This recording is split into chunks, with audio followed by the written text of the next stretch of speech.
ये लेसन उन बच्चों के लिए है जो आर्ट के भी हैं और साइंस ग्रुप के लिए भी है।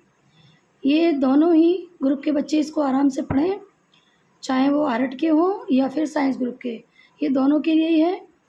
और ये काव्य का साइंस ग्रुप के बच्चों के लिए सबसे पहला अध्याय है और जो आर्ट वाले बच्चे हैं उनके लिए तीसरा लगभग चौथा अध्याय है। ये अयोध्या सिंह उपाध्याय का लिखा हुआ सबसे पहला पाठ पवन दूतिका। इसमें जैसा कि बताया गया है, पवन मतलब हवा, दूतिका का मतलब होता है संदेश वाहक, यानी संदेशा पहुंचाने वाली। तो इसमें बहुत ही सुंदर राधा जी के मन की और वियोग वर्णन किया गया है इसमें। और मैं आपको एक एक चीज़ बताती हूँ, किस प्रकार से राधा जी दुखी थी और किस प्रकार वायु उनका संदेशा लेकर जाती है। तो वीडियो स्टार्ट करने से पहले मैं आपको ये बता दूँ कि आप साइंस ग्रुप के हैं तब, आर्ट ग्रुप के हैं तो, इसमें दोनों ही ग्रुपों के बच्चों के लिए अध्याय बहुत ही ज़्यादा महत्वपूर्ण है और किसी के लिए भी ये एक लाइन इसमें से आ सकती है, चाहे तो 4 लाइनों की आ जाए या फिर 8 लाइन की, या अधिकतर बोर्ड में आ जाती हैं। इसलिए एक एक लाइन का मैं इसमें से अर्थ बताऊंगी और आप लोग ठीक से इसको याद कर लें। और लास्ट में इसके पहले के बाद मैं इसके क्वेश्चन भी बताती आऊँगी और उन क्वेश्चनों को भी आपको ध्यान से पढ़ना है।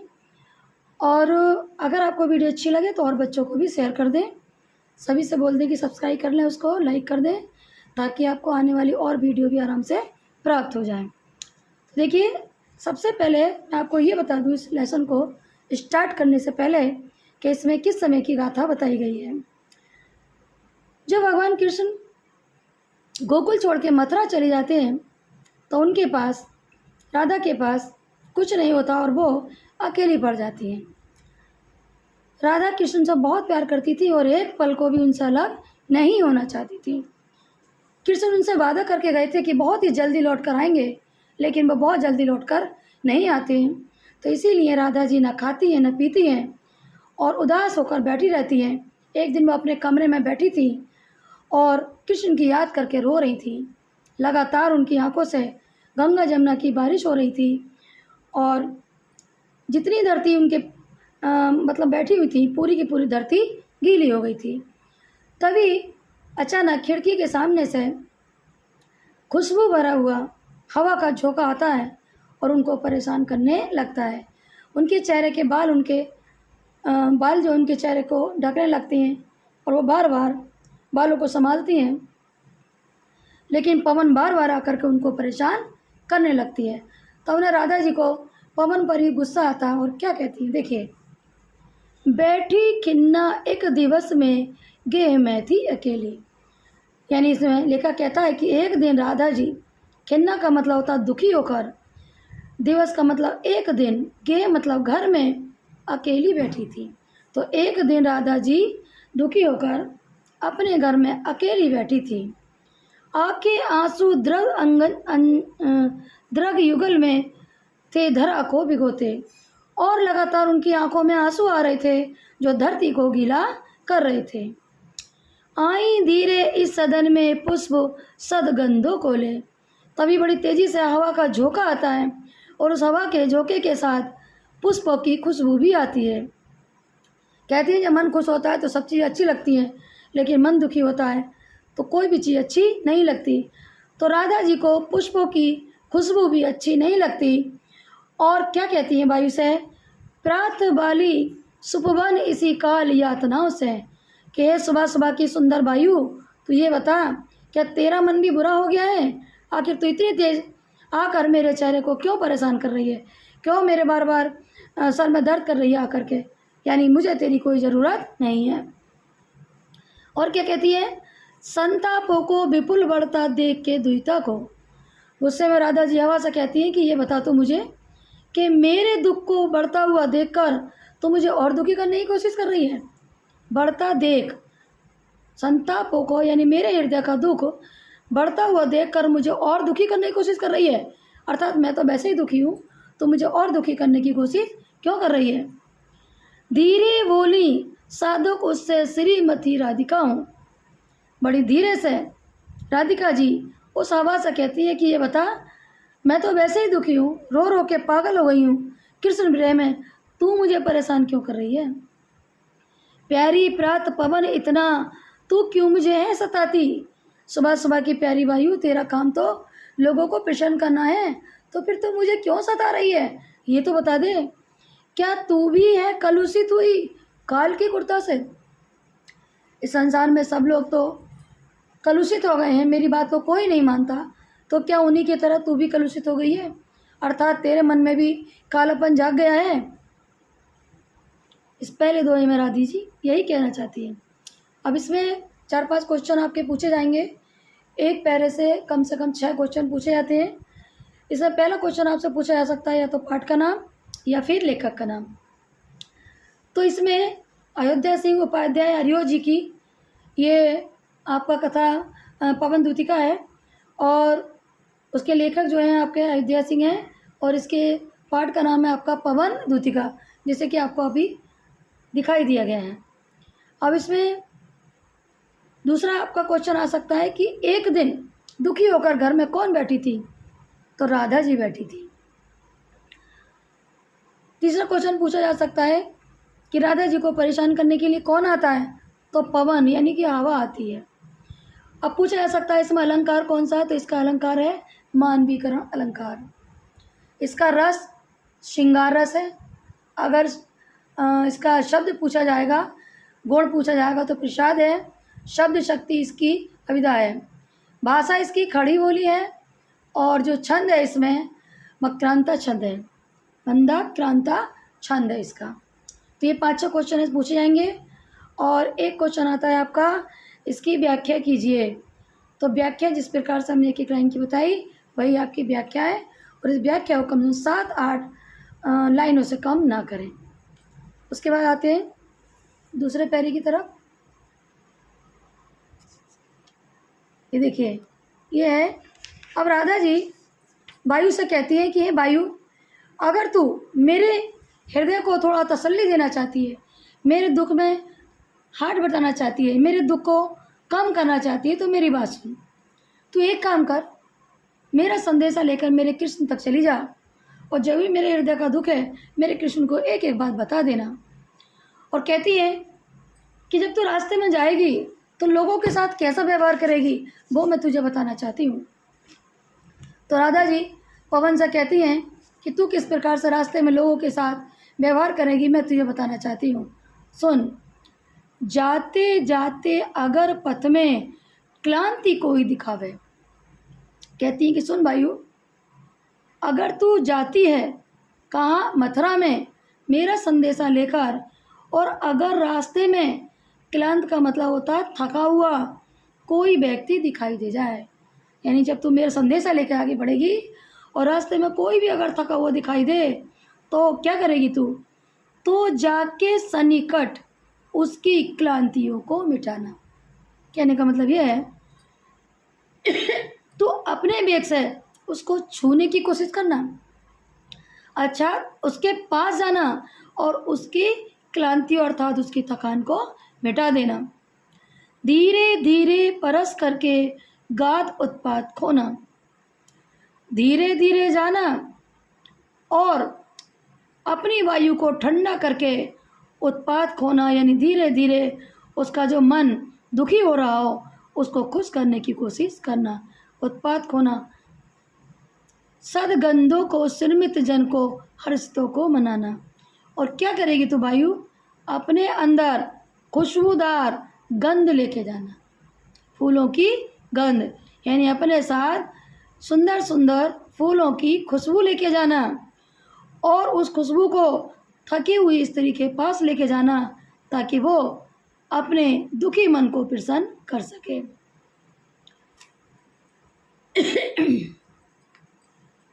अर्थात राधा जी कहती हैं कि रास्ते में जो भी मिले उसको प्रसन्न करती चली जाना।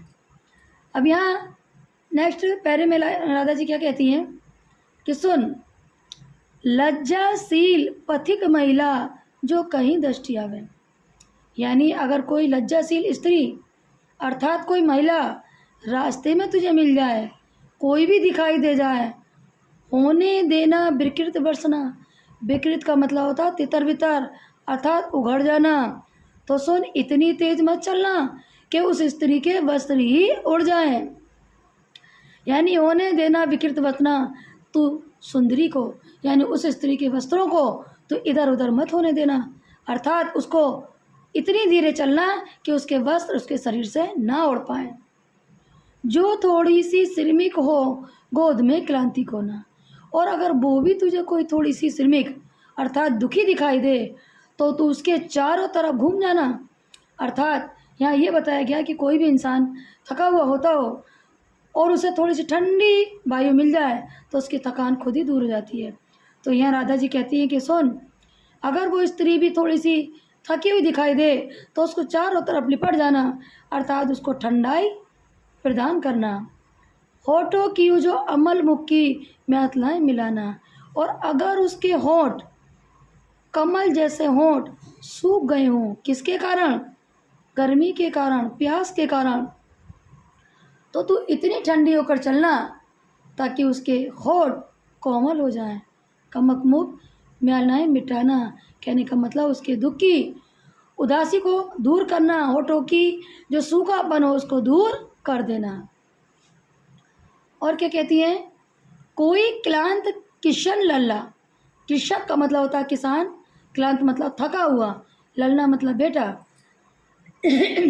रास्ते में यदि कोई किसान का बेटा थका हुआ दिखाई दे तो धीरे धीरे परस करके क्लांतियों को मिटाना, तो उसको भी धीरे धीरे जाकर क्लांतियों को मिटाना, अर्थात उसको भी थकान को दूर करने की कोशिश करना। जाता कोई जलद, जलद का मतलब होता है बादल, यदि ऊपर से कोई जल लेकर बादल आकाश में घूम रहा हो, व्योम का मतलब होता है आकाश, आकाश में घूम रहा हो, छाया द्वारा सुखित करना, तो तू उस बादल को छाया के द्वारा खींच कर ले आना। तप्त भूतांगना को और उस दुखी स्त्री को और जो थकी हुई स्त्री हो उसके ऊपर छाया कर देना ताकि उसका दुख दूर हो जाए, अर्थात उसकी थकन दूर हो जाए।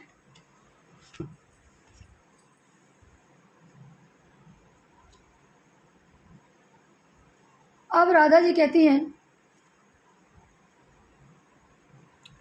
कि जब तू वहाँ जाएगी तो मेरे कृष्ण को पहचानेगी कैसे? तुझे क्या पता कि वो किस प्रकार के दिखाई देते हैं, क्योंकि तूने तो कभी कृष्ण को देखा नहीं है। तो मैं तुझे बता देती हूँ कि मेरे कृष्ण लगते कैसे हैं। और क्या कहती हैं? तू देखेगी जलद तन को जा वही सदगता हो, यानी जब तू देखेगी मेरे कृष्ण को तो तुरंत ही पहचान जाएगी, क्योंकि उनका जो शरीर है जलद तन है। जलद तन का मतलब होता है बादलों के समान। होंगे लौने नयन, लौने नयन का मतलब है रसीले नैना, उनके जो आंखें हैं वो रसीली होंगी, उनकी ज्योति उत्कीर्णकारी, और उनके शरीर से एक नई किरण सी फूटती हुई दिखाई देगी, अर्थात उनके चेहरे में उनके शरीर में बहुत चमक है। मुद्रा होगी बर वदन की, यानी उनके जो शरीर होगा उस पर मुद्रा पड़ी होगी। मुद्रा का मतलब हीरे मोती उनके गले में लटके होंगे, मूर्ति सी सौभ्यता सी, और उनका जो शरीर है कैसा दिखाई देगा? एक मूर्ति के समान, बड़ा ही सुंदर दिखाई देगा। सीधे साधे वचन उनके रिक्त होंगे सुधा से, और जब तू उनको बोलते हुए देखेगी तो उनके वचन बड़े सीधे साधे, अर्थात वो बड़े प्रेम के साथ बोलते हैं। उनको देखते ही तू पहचान जाएगी। और बताती हैं कि मेरे कृष्ण कैसे वस्त्र पहनते हैं। नीले फूल कमल दल की ज्ञात की श्यामलता, मेरे जो कृष्ण हैं उनका रंग कैसा है? श्यामला है, अर्थात मेरे श्याम का रंग ही श्यामला है। और क्या पहनते हैं? नीले कमल दल की गाथा, जैसे नीला कमल का फूल होता है उसी प्रकार का उनका सुंदर सा रंग है। पहनते क्या है? पीला प्यारा बसन, बसन का मतलब होता है वस्त्र, पीला मतलब पीला रंग। और क्या पहनते हैं? बड़े सुंदर से प्यारे से पीले वस्त्र पहनते हैं। और क्या पहनते हैं? फवीला, फवीला का मतलब होता है फ्रॉक, यानी फ्रॉक की तरह कपड़ा जो राजा महाराजा लोग पहनते हैं। छोटी काली अलग मुख की क्रांतियों को मिटाना। और क्या कहती है कि उनकी खूबसूरती की मैं तुझे एक बात और बताती हूँ।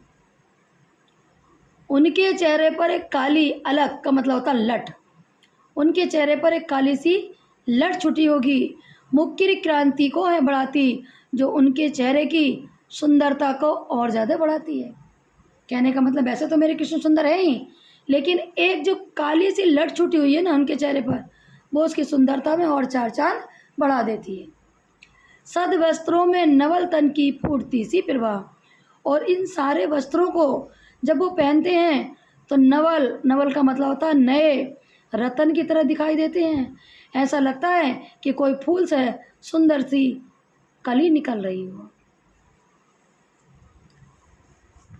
अब देखिए इसमें बताया गया है, इसमें बताती है राधा जी कि इतनी सारी बातें तो वो बता देती है, लेकिन कहती हैं कि हे वायु, मैंने तुझसे इतनी सारी बातें तो बता दी कि तू उनसे ऐसा कहना, वैसा करना, ये करना, वो करना, लेकिन मुझे पता है कि तू इनमें से एक भी काम नहीं कर सकती। क्यों? क्योंकि तेरे पास जवान तो है ही नहीं।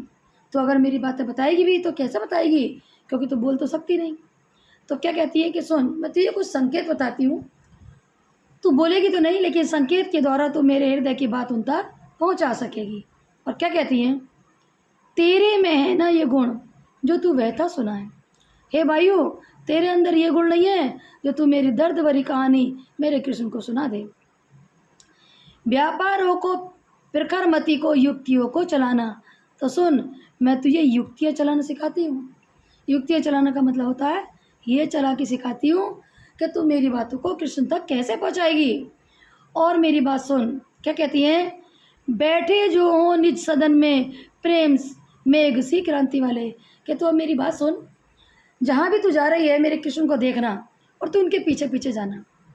और यदि मेरे कृष्ण किसी कमरे में बैठे हों या किसी बड़े से हॉल में बैठे हों तो तू उस कमरे को देखना और वहाँ देखना कि कोई चित्र तो नहीं टंगा, मतलब तस्वीर तो नहीं टंगी। और अगर कोई तस्वीर वहाँ टंगी हो तो वो किस प्रकार से तू इसका इशारा देगी, वो मैं तुझे बताती हूँ। बैठे हों जो निज सदन में मेघ सी क्रांति वाले। यानी अगर मेरे कृष्ण सदन में यानी सभी लोगों के सामने मेघ जैसे कृष्ण यानी क्रांति वाले कृष्ण बैठे हों, कहाँ? सबके सामने, सदन में। और उन सदन में तू चित्रों को देखना, तो चित्रों को इस भवन के ध्यान से देख जाना। तो कहती है कि जितने भी चित्र वहाँ हों उन चित्रों को बड़े ध्यान से देखना। और अगली लाइन में क्या कहती हैं, जो चित्रों में विरह मथुरा का मिले चित्र कोई। तो सुन, अगर उन चित्रों में कोई भी चित्र, विरह का मतलब होता दुखी हो रही, दुखी स्त्री, और विधुरा, विधुरा का मतलब होता जिसका पति वहाँ ना हो, या अगर किसी स्त्री का, रोती हुई स्त्री का चित्र मिल जाए जिसका पति उसके पास ना हो, तो उन चित्रों को तो गौर से देखना। और क्या करेगी, तो जाके निकट उसको भाव से यूं हिलाना। तो तू कुछ मत करना और सारे चित्रों को मत देखना, केवल उस एक ही चित्र के पास जाना और उसको इस भाव से हिलाना ताकि मेरे कृष्ण चकित हो जाएं। प्यारे हों जो चकित, यानी मेरे कृष्ण चकित हो जाएं, जिससे चित्र की ओर देखे और उस चित्र की ओर देखने लगें। और जब वो उस रोती हुई महिला का, दुखी महिला का चित्र देखेंगे तो आशा है जो उनको सूरत हो सकेगी हमारी। तो राधा जी यह कहना चाहती हैं कि जब तू इन चित्रों को देखेगी और उसमें रोती हुई महिला को चित्र दिखाई दे जाए और तू उस चित्र को जाकर जब भाव से हिलाएगी तो हो सकता है उसकी आवाज़ से, उसकी आहट से मेरे कृष्ण उस चित्र की तरफ देखें और उस रोती हुई महिला को देखकर ये एहसास करने लगें कि जिस प्रकार इस स्त्री को रोते हुए मैं देख रहा हूँ, हो सकता है मेरी राधा भी मेरे बिना इसी प्रकार से रो रही हो। कहने का मतलब उनको हो सके सुरती उनको हो सकेगी हमारी, हो सकता है कि उनको मेरी याद आ जाए। सूरत का मतलब होता है याद आ जाना। और क्या कहती है राधा जी कि अगर मेरे कृष्ण कहीं घूमने जाते हो, यानी रास्ते में टहल रहे हो, और टहलते समय जब तुझे ऐसा लगे कि यहाँ कोई फूल दिखाई दे रहा है, तो तू उसको लाकर मेरे कृष्ण के चरणों में चढ़ा देना। और जब कुमलाया हुआ फूल वो देखेंगे तो समझ जाएंगे कि ये फूल जो कुमलाया हुआ मेरे चरणों में है, आखिर कुमलाया हुआ क्यों है। कहने का मतलब ये है, तो उन्हें ये बताने की कोशिश करना कि जिस प्रकार ये कुमला हुआ फूल तुम्हारे चरणों को चूमना चाहता है, वैसे भी राधा कुमला गई हैं और वो भी तुम्हारे चरणों को चूमना चाहती हैं। तो देखिए, कोई प्यारा कुसुम कुमला गेह में जो पड़ा हो, यानी कोई भी प्यारा सा कुसुम, कुसुम मानी फूल, गेह मतलब रास्ते में पड़ा हो, यानी कि पड़ा हुआ दिखाई दे जाए, तो प्यारे के चरण पर ला डाल देना उसी को। तो उस फूल को तो अपने बेग से उठाना और मेरे कृष्ण के चरणों पर चढ़ा देना। मिलान हो जो कमल पग को चूमना चाहती है, और ये बताने की कोशिश करना कि एक बालिका जो इसी फूल की तरह मुरझाई हुई है, वो भी आपके चरणों को चूमना चाहती है।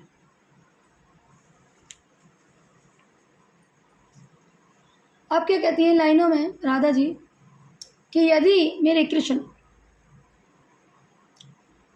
कहीं नदी के किनारे या किसी तालाब के किनारे घूमने के लिए जाएं, और अगर उस तालाब में कमल के फूल हों, तो तुझे क्या करना है, उस कमल के फूल को धीरे धीरे किनारे तक लाना है। और जब कृष्ण की दृष्टि उस कमल के फूल पर पड़ जाए, तो तू क्या करेगी, उस फूल को धीरे धीरे उस पानी में डुबाने की कोशिश करना, ताकि मेरे कृष्ण की दृष्टि उस पर पड़ जाए और वो भीगे हुए फूल को देखें तो उन्हें लगे कि हाँ, मेरी राधा भी इसी प्रकार से भीग रही होगी आंसुओं में, जैसे कि ये फूल भीग रहा है।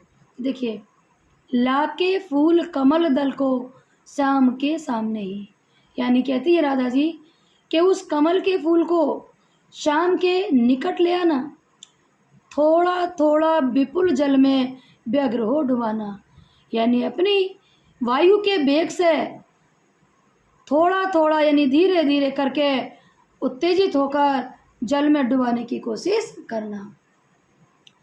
यों देना है भगिनी जतरा, कहने का मतलब है मेरी प्रिय वायु, ये बताने की कोशिश करना अम्बो नेत्रा, यानी कि एक राधा, अम्बो नेत्रा का मतलब होता है आँखों में आंसू भरे रहना, यानी एक तुम्हारी प्रिय राधा है जिसकी आंखों में आंसू भरे रहते हैं, आंखों को ही बिदरा बारी में बोलती है। यानी ये बताने की कोशिश करना कि जिस प्रकार ये फूल पूरी तरह से भीगा हुआ है, उसी प्रकार तुम्हारी राधा भी 24 घंटे आंसू में भीगी रहती है। आंखों में बिरर मतरा बिदरा। आगे देखिए, और कहती है कि अगर मेरे कृष्ण रास्ते में चल रहे हों, कहीं रास्ते में चल रहे हों और उस रास्ते में तुझे कोई सूखी हुई डंडी मिल जाए, पेड़ की डाली जो पेड़ से अलग होकर सूख गई हो, तो तू इतना तो कर ही सकती है कि उस सूखी हुई डाली को अपने बेग से उठा लेना। सूख जाती मलिन लतिका जो धरा में पड़ी हो, सूख जाती यानी सूखी हुई, लतिका मतलब डाली जो धरा में पड़ी हो, अर्थात धरती पर पड़ी हो, तो तू उसे अपने बेग से उठाना, पावों के निकट उसको श्याम के तूला गिराना, और उसे अपने बेग से लाकर मेरे श्याम के चरणों में गिरा देना।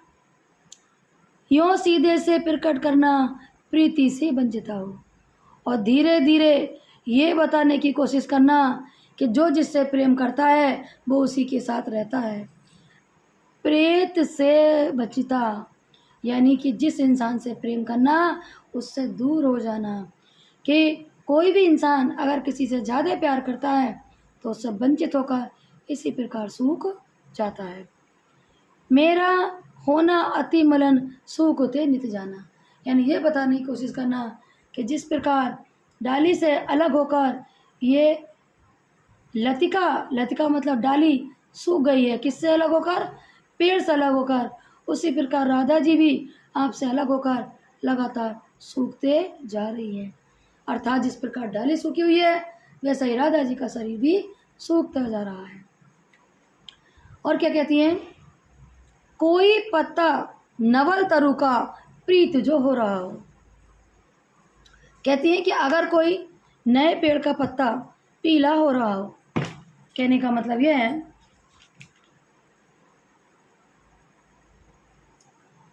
कि राधा जी कौन थी, नई नवेली थी, क्योंकि 16 साल की 17 साल की राधा जी थी, तो नई थी एक तरह से। और इसी प्रकार पौधा भी जो छोटा होता है तो वो नया ही होता है। तो इसीलिए राधा जी की तुलना किससे की गई है, एक नए वृक्ष से, एक नए से पौधे से। तो यहाँ पर लेखक ये कहना मतलब कवि ये कहना चाहते हैं कि उस पेड़ की पत्तियों को देखना, और अगर नवल तरु, नवल मतलब नया, तरु मतलब वृक्ष, पेड़, और पत्ता कैसा हो रहा हो, प्रीत यानी कि पीला हो रहा हो, यानी उस पेड़ को देखना। और यदि उस पेड़ का कोई पत्ता पीला हो रहा हो तो प्यारे जी के दरग अंजन के सामने ला उसे ही। तो कुछ मत करना, तू केवल अपने बेग से उस पीले पत्र को तोड़ना और लाके मेरे कृष्ण के सामने गिरा देना। धीरे धीरे संभल रखना, उन्हें यूँ बताना, और धीरे धीरे संभाल कर उन्हें ये बताने की कोशिश करना, पीला होना प्रबल दुखो पोषिता सा हमारा। और ये बताने की कोशिश करना, पोषिता का मतलब होता है भरपूर भोजन ना मिलना, और पीला का मतलब शरीर सूख जाना। तो कहने का मतलब बताना कि ये जो पीला हो रहा है पत्ता, वो केवल इसलिए हो रहा है क्योंकि इस पत्ते तक पेड़ का भोजन नहीं पहुंच पा रहा। इसी प्रकार राधा जी भी पीली हो रही हैं क्योंकि कृष्ण के वियोग में ना वो खाना खा रही हैं और ना ही पानी पी रही हैं। तो अब इसमें आपको जितने भी पैरे थे, इसमें आपको एक तो अलंकार देखने हैं। तो ये जो लास्ट वाला है, इसका अलंकार जो है आपका उपमा अलंकार है। इसमें भाषा सबकी खड़ी है इसमें, और जो रस है इसका वियोग रस है, क्योंकि राधा जी और कृष्ण जो बिछड़े हुए थे तो इसमें रस वियोग है, गुण इसका प्रसाद है, और छंद इसमें सभी में मंदा क्रांता ही है। और जितने भी पैरे हैं उस पैरों से दो दो बार पढ़ने के बाद उसी में से आपका यानी कि व्याख्या बन जाएगी, और जो संदर्भ है आपका वो आपका पूरा चैप्टर का एक ही होगा। और व्याख्या के साथ साथ प्रसंग अगर पूछा जाए तो उसी लाइनों में से आप प्रसंग भी बना सकते हैं। अगर आपके समझ में आ जाए तो और बच्चों को भी बता देना, लाइक कर देना, सब्सक्राइब कर देना, कमेंट कर देना और अपने दोस्तों को शेयर कर देना।